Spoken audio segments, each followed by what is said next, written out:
Sa mga panalo yan, good morning. So, konting ano lang tayo. Pinakita kasi tayo yung fake na pyesa. Ano? So, para lang malaman nyo kung ano yung difference ng fake at saka hindi. So, meron kami kasing nakakita kahapon na Breakmaster pump na pang rear na RCB. Ano? So, peke siya. So, ito guys yung peke na RCB para sa inyong kaalaman. So, ang peke po na RCB na Breakmaster pump is makinis yung powder coated niya, no? So, ayan, makinis siya. Tapos, kung mapapansin nyo sa pangalan, dikit-dikit sila. So, si RCB, ang magkadikit lang dyan talaga is itong R at saka C.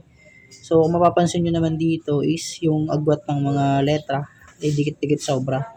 Tapos, yun nga, makinis siya, no? So, ang powder coated ng RCB kasi ay matte siya. So, hindi glossy. Ito glossy to. Yan, peke yan.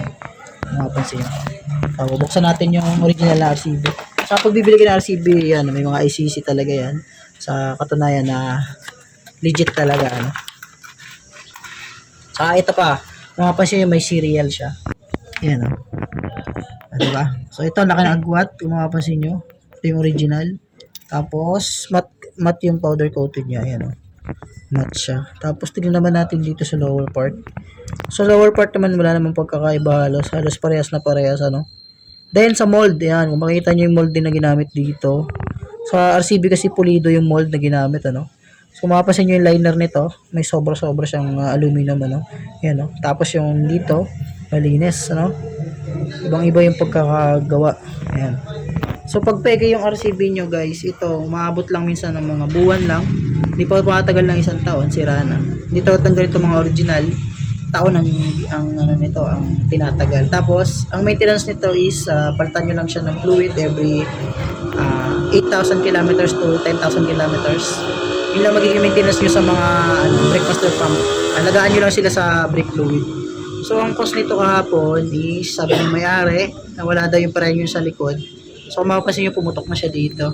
Tapos maski anong bleed namin, humihigop siya, nagpa-function yung fluid pero nawawala yung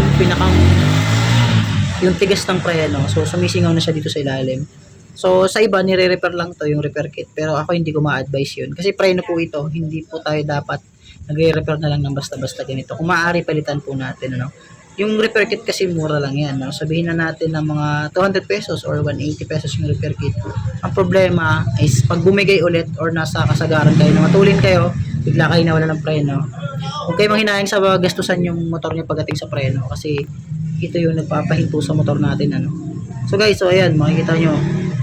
Kitang-kita nyo naman kung anong diferensya ng local sa original, ano. So ang kinis ng pagkakaganda ng RCB, malinis siya. Tapos yung letter nito, hindi siya detalyado. Kung mapapansin nyo yung letter ng RCB, detalyado siya. Then sa powder coated pa lang, halatang-halata nyo na peke ito. Glossy, tapos powder coated niya is matte. Ayan. Okay, yun. Yun yung diferensya ng RCB. Tapos ito pa, may makikita kayo dyang number. Ayan. So wala siya. Ito, yan, parang serial. Then, pag bagong bili si RCB, may mga marker siya. Tulad dito, parang bumili kayo ng bagong motor. Ayan, o. So, ito yung tanda na legit si RCB. Legit yung RCB na Breakmaster pump. Ayan. Tapos, ito pa. Meron siyang S4 na nakalagay dito. So, kung mapapansin itong isa, wala siyang S4, di ba? So, pag original, may nakalagay na S4 RCB. Tapos yan, may serial. Then, may S4 dito. So, babalik rin natin itong isang RCB brake pump. Wala kayong makikita ang letra dyan na S4 number. Ano? Ayan, oh. San pa? Ayan. Dito pa lang kita nyo na, oh. Si RCB, maganda yung liner dito ng aluminum. Malapad yung area niya. Ito, maliit. Ayan, kung mapapansin nyo. Ayan. Shoutout sa RCB Philippines. Ayan. Be aware kayo sa mga pyesa, sa mga bibili dyan ng mga panlagay natin sa mga motor natin. So, iwasan natin makabili ng ganito kasi sayang yung pera natin. Mahal pa naman. Isipin nyo, same price sila tapos ganito lang. O kaya minsan, mas manggigigil kayo kasi mas mura. Eh, kung ganito lang mabibili nyo. Kasi ito, hindi talaga siya masyadong tumatagal. Unlike dito, taon nang tinatagal nito. Basta i-maintenance lang din natin ng maayos sa fluid. Ito, may kasama na siyang tawag nila dito, banjo bolt. Tapos, magaganda yung kasama nilang copper washer. Ayan, mga kapal. So, ito hindi ko na napansin kahapon kung maganda yung kasama ng banjo bolt nito, saka yung copper washer. Basta naglo-lose yung function nito kahapon. Although gumagana pa siya, maganda pa yung rebound. Eh, yun na nga. Mabilis siyang nasira at sumingaw na yung pinakang repair kit niya.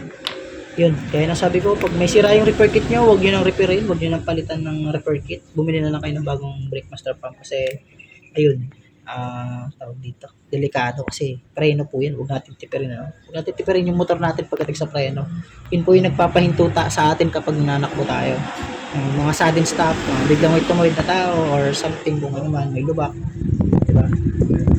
So guys, yun lang sana at sana may nakuha tayo, ano?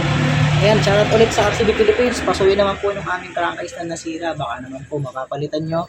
At saka yung ating, yung motor na nasira. No? So, baka naman. Nakalimutan na yata natin yon. Message na po kami sa inyo. Ilang ulit na hindi kayo nagre-response. Yun lang guys. Peace.